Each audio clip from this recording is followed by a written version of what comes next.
Assalamu alaikum, my dear students. This is class 12th. Chapter is atoms and nuclei, and the topic is Bohr's model of atom. In continuation to that, we have third point, energy of electron in the nth orbit. In the previous lectures, we have calculated Rn, we have derived Rn, which is equal to epsilon naught n square h square divided by pi mz e square, radius of the nth orbit, and Vn, speed of the electron in the nth orbit, that is z e square divided by twice epsilon naught n h. After that, we have to calculate energy of the electron in nth orbit. It has got two types of energies. One is kinetic energy. So there will be heading, that is kinetic energy, A part. Simply kinetic energy is equal to 1 by 2 mv square. Here is the V, we will substitute it here. So it is 1 by 2 m into z e square divided by twice epsilon naught n h whole square. It will be equal to 1 by 2 m z square e4 divided by 4 epsilon naught square n square h square, and it will be equal to m z square e4 divided by 8 epsilon naught square n square h square. Take. After that, this is kinetic energy. I will write it here. Kinetic energy equal to m z square e4 divided by 8 epsilon naught square n square h square. Now again we will substitute the values of the constants, but not here. First of all, we will find the potential energy. Second is potential energy. Potential energy, as you know, it is the potential energy of electron. It is electrostatic potential energy. It's because of charges. So we have to take into consideration the sign of the charge also. Electrostatic potential energy. If we have potential energy because of mass, that is gravitational, but this is electrostatic here. So everybody knows that it is 1 by 4 pi epsilon naught q1 q2 divided by r square. ये तो आप divided by r, not r square. Divided by r. You have to go through this equation. You have gone through this equation in the electrostatics chapter. आपने पढ़ा होगा. So I will write it here. 1 by 4 pi epsilon naught q1, that is minus e electronic charge with sign. Remember. q2, that is ze divided by r, and it will be equal to minus ze square divided by 4 pi epsilon naught into 1 upon r. Here this is r, we will substitute it here, reciprocal of this. So it will be equal to minus ze square divided by 4 pi epsilon naught into a reciprocal of r, that is here pi m z square divided by epsilon naught n square h square. क्योंकि r की equation ये है, हमें इसका reciprocal लिखना है, तो हमने लिखा pi M Z E square divided by epsilon naught N square H square. Now तो आप देख सकते हैं पाई और पाई कैंसिल हो गया, बस इतना ही है। तो मैं यहां लिखूंगा, आपने ये लिखा होगा अपनी नोटबुक पे। So I will write here energy, potential energy, it will be equal to minus M Z square E4 divided by 4 epsilon not square N square H square. ठीक, तो मैं इसको डिनोमिनेटर में 8 लाना चाहता हूं। I will write -2m Z square E4 divided by 8 epsilon not square N square H square. तो उसे मल्टीप्लाई किया न्यूमरेटर में भी और डिनोमिनेटर में भी, ताकि इसका डिनोमिनेटर 8 बन जाए। Simple. So total energy, this is potential energy. So potential energy, I will write it here. I will list it here. Minus twice m z square E4 divided by 8 epsilon naught square n square h square. Potential energy of the electron in the nth orbit. Now again, I will write it here. Total energy. Total energy जो हमें निकालनी है, total energy E N will be equal to kinetic energy plus potential energy. तो kinetic energy कितना है, M Z square E4 divided by 8 epsilon not square N square H square minus potential energy negative plus, it will be equal to potential energy plus kinetic energy। ये negative है, minus twice M Z square E4 divided by 8 epsilon not square N square H square. So 2 minus 1 that is 1। तो it will be equal to minus m z square E4 divided by 8 epsilon naught square n square h square। This is the equation of the energy of the electron in nth orbit, or we can say it is the energy of the shell, because energy of the shell is same as energy of the electron in the nth orbit. So I will write it here, En equal to minus m z square E4 divided by 8 epsilon not square N square H square. तो यहां से हमने are N निकाला पहले lecture में, इससे पहले V N निकाला, उसके बाद काइनेटिक एनर्जी, इसके बाद पोटेंशियल एनर्जी, इसके बाद total energy. So total energy of the electron in the nth orbit is given by, it will be given by En is equal to minus m z square E4 divided by 8 epsilon naught square n square h square. So keep it in the box. This is very important equation. Now substituting the values of the constant involved in this equation, we will get, जैसा कि यहां m है mass of electron, E है and epsilon not, h z square और n square का value अभी हम नहीं रखेंगे। So E n will be equal to, after substituting the values and calculating, we get -13.6 into z square divided by n square electron volt. Electron volt में है, joules में भी निकाल सकते थे, तो लेकिन ये इलेक्ट्रॉन वोल्ट में निकाली गई। तो this is the energy of the electron in the nth orbit, और it is the energy of the nth shell.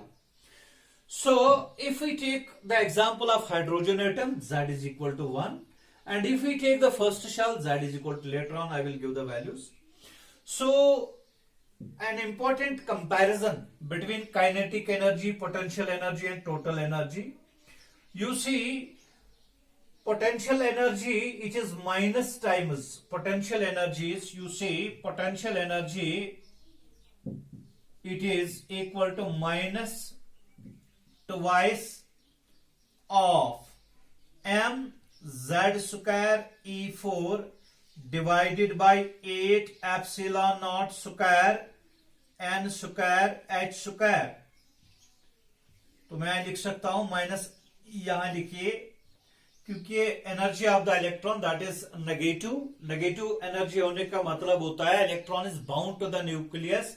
Electron is bound to the nucleus, or it is a bound system, electron and nucleus, so it is negative energy. So here I will take this negative sign, minus, so I will write it here, it is twice, what is this? Total energy. So potential energy is equal to 2 times total energy, 2 times total energy. Again, kinetic energy and total energy में comparison क्या आएगा? Kinetic energy is mZ²E4 8 epsilon not square and potential जो total energy है that is minus times of this. It means kinetic energy is negative of the total energy.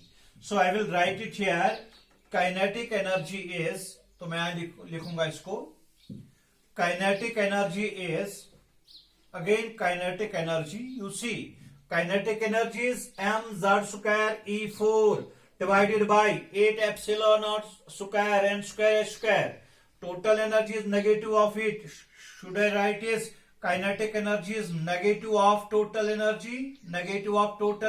Yes, I will write it here, because kinetic energy is positive value, total energy is the negative value, negative into negative means that is positive. So what I have observed that potential energy, it is equal to 2 times total energy, this is total energy, and this total energy it is equal to negative of potential energy versus kinetic energy. तो potential energy versus total energy, तो ये मैंने बताया negative of it. So total energy it is equal to,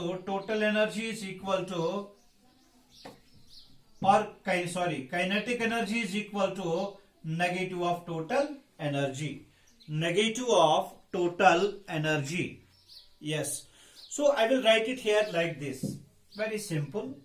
The first point is, I will take it here. Potential energy will be equal to minus, potential energy will be equal to minus times, potential energy will be equal to 2 times total energy, number 1 point. Or total energy will be equal to, total energy is equal to, total energy it is negative of kinetic energy, total energy is negative of kinetic energy. So it means 2 into negative of kinetic energy, 2 into negative of kinetic energy. So should I write like this, potential energy equal to 2 times minus 2 kinetic energy equal to twice total energy? ठीक, मतलब अगर kinetic energy पता है, इसको -2 से multiply करके potential energy आएगी, -2 से मल्टीप्लाई करके पोटेंशियल एनर्जी हमको आई, यस, वो देखिए। तो इसी को पोटेंशियल टोटल एनर्जी जो है उसको भी +2 से मल्टीप्लाई करके हमको पोटेंशियल एनर्जी आएगी, यस। दूसरा पॉइंट ये है, ये 2 कैंसिल हो जाएगा। So kinetic energy, potential energy will be equal to negative of kinetic energy, अगर मैं ये और ये कैंसिल करूंगा, total energy will be equal to negative of kinetic energy, और kinetic energy will be equal to negative of total energy. So kinetic energy will be negative of total energy, yes, because this is mZ²E4 divided by 8 this, इसको negative यहां लगाइए तो total energy को negative लगाइए तो positive आएगा, ठीक है। और इसको 2 से मल्टीप्लाई कर दीजिए तो पोटेंशियल एनर्जी आएगी, और इसको काइनेटिक एनर्जी को -2 से मल्टीप्लाई करेंगे तो पोटेंशियल एनर्जी आएगी. So this was the point. This was the comparison. This equation you will remember now. Potential energies minus twice kinetic energy. It is equal to twice total energy. Twice total energy. तो एक point तो ये है. दूसरा point जो मैंने अभी निकाला, En equal to -13.6 electron volt divided by n square, divided by n square नहीं, यहां मैं लिखूंगा into z square divided by n square. अब मैं हाइड्रोजन एटम की बात करूंगा. हाइड्रोजन एटम के लिए z इक्वल टू 1 और n के वैल्यूज देते हैं. n is 1 2 3 etcetera. तो फर्स्ट शाल के लिए the first point I have to take is n is equal to 1. So it will be E1 will be equal to -13.6 electron volt divided by 1 square, and it is -13.6 electron volt. And this is called ground state energy. It is called ground state energy. Second point, N is equal to 2. E2 will be equal to -13.6 electron volt divided by 4, and that is -3.4 electron volt. This is first excited state. It is called first excited state. First excited state. तो अब मैं इसको भी रब up कर सकता हूं. First excited state. तो इसी तरह हम निकालेंगे Aahista Aahista. N equal to 3.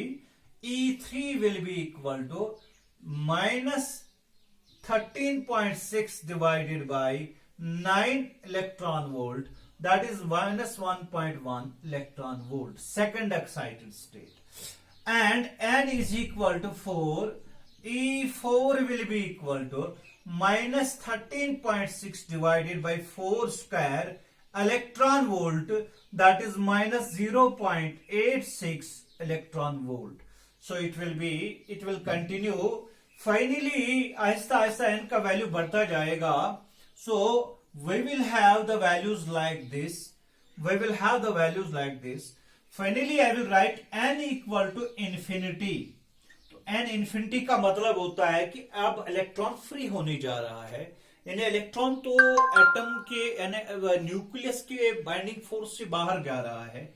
n equal to infinity. मतलब इन्फिनिटी का ये मतलब नहीं कि इन्फिनिटी डिस्टेंस पे पहुंचा.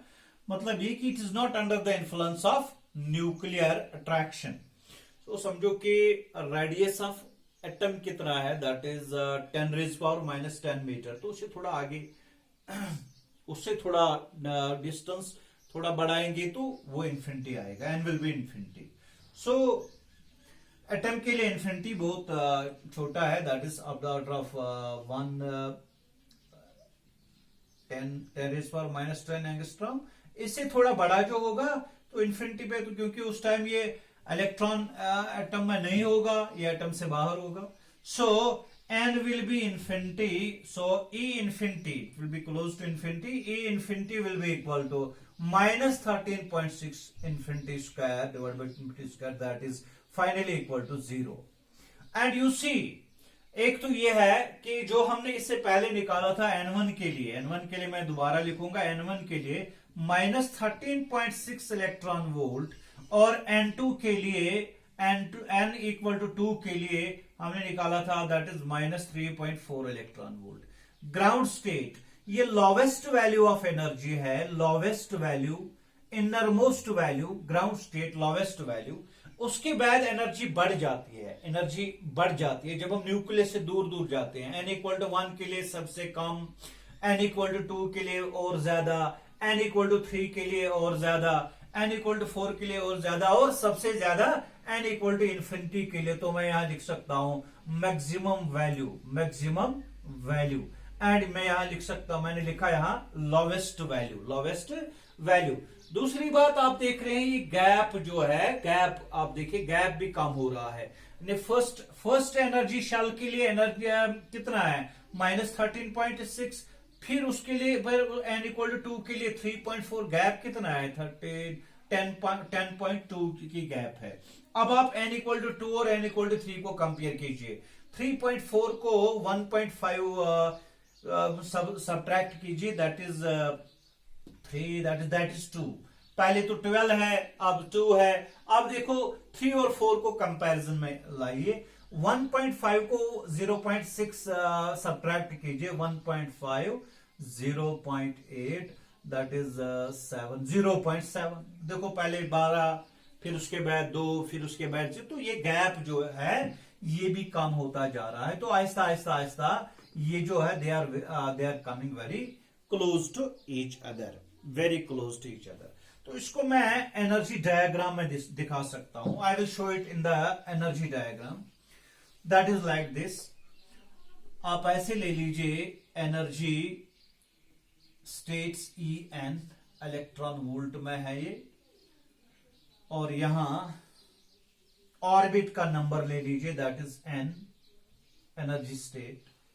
n इज इक्वल टू 1 में इसका वैल्यू -13.6 इलेक्ट्रॉन वोल्ट आ गया। फिर उसके बाद n इज इक्वल टू 2, तो -3.4 इलेक्ट्रॉन वोल्ट आ गया। Here it is n equal to 2।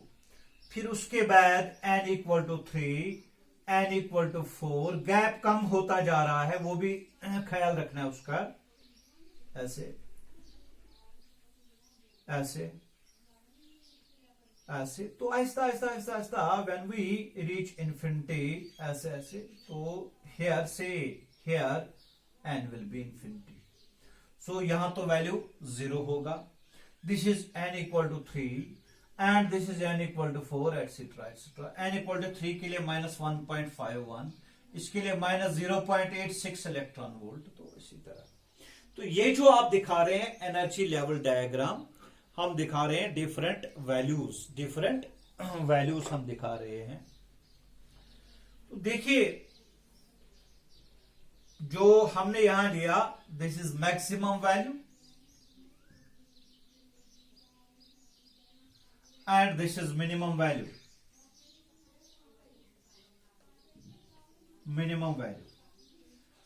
तो ये इसको ग्राउंड स्टेट भी बोलते हैं। This is ground state energy and all other states are called excited state energy. अब देखिए जब इलेक्ट्रॉन ट्रांजिशन दिखाएगा, व्हेन इलेक्ट्रॉन गोज फ्रॉम, से it goes from n equal to 2 to n equal to 1, it will emit energy that according to Bohr's postulate, जो आपने last postulate इसमें पढ़ा था कि एनर्जी ट्रांजिशन, ये इलेक्ट्रॉन जब ट्रांजिशन दिखाएगा तो एनर्जी विल बी गेन्ड और lost. It will emit radiation when it goes from higher energy state to lower energy state. It will absorb energy when it goes from lower energy state to higher energy state. और वो energy जो उसने gain या loose की, वो भी कितना है, difference of the two energy states. वो भी मतलब any value, it can not take any value, it has got certain specific values. जो एनर्जी डिफरेंस है, जो energy difference for example -3.4 -13.6 electron volt, it will be -3.4 plus 13.6 and it is 10.2 electron volt. मतलब अगर आप energy को, electron को energy देंगे, अगर वो समझो कि 9 वोल्ट हम इलेक्ट्रॉन वोल्ट हमने दिया, it will not show transition, ये वो एनर्जी नहीं लेगा और ये जंप नहीं करेगा, क्योंकि इसको फर्स्ट एनर्जी स्टेट में जाने के, फर्स्ट एक्साइटेड स्टेट में जाने के लिए एनर्जी जो जरूरत है that is 10.2 electron volt, 10.2 electron volt. तो उतनी एनर्जी जब हम देंगे तब ये इलेक्ट्रॉन ट्रांजिशन दिखाएगा, और जब वो वापस आएगा अपने ग्राउंड स्टेट एनर्जी में, तो वो उस टाइम ये 10.2 इलेक्ट्रॉन वोल्ट एनर्जी रेडिएट करेगा। So energy radiated, energy emitted और absorbed by the electron, when it shows transition from one energy state to another, that is also quantized. That is also quantized, and that quantized value is equal to difference of the two energy states. Difference of the two energy states. तो मैं लिख सकता हूं that energy of the emitted, ये तो एक last वाला postulate है जो हम यहां अप्लाई करते हैं. Energy emitted in the form of photon will be equal to h nu equal to En2 minus En1. That will be equal to h nu के बदले मैं लिख सकता हूं hc by lambda. It will be equal to En2 minus En1. अभी En2 और En1 हमको पता होगा क्योंकि हमने वो निकाली. तो अगर ये सेकंड ऑर्बिट है, सेकंड शेल है, तो ये -3.4. अगर ये फर्स्ट शेल है तो -13.6 इलेक्ट्रॉन वोल्ट.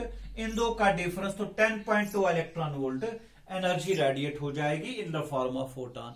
और उस फोटॉन की जो रेडिएट हो गई, जो इमिट हो गई, उसकी वेवलेंथ यहां निकालेंगे. वो है lambda will be equal to 1 by lambda में निकालूंगा. It will be En2 minus En1 divided by hc. So it will be here. यहां से हम उसकी वेवलेंथ निकाल सकते हैं. तो इंपॉर्टेंट पॉइंट ये है कि ये वो जो वेवलेंथ निकलेगी that will be also having some specific values. यानी all types of wavelengths will not be emitted. तो यहां से हमको इशारा मिलता है लाइन स्पेक्ट्रम का, एमिशन स्पेक्ट्रम का.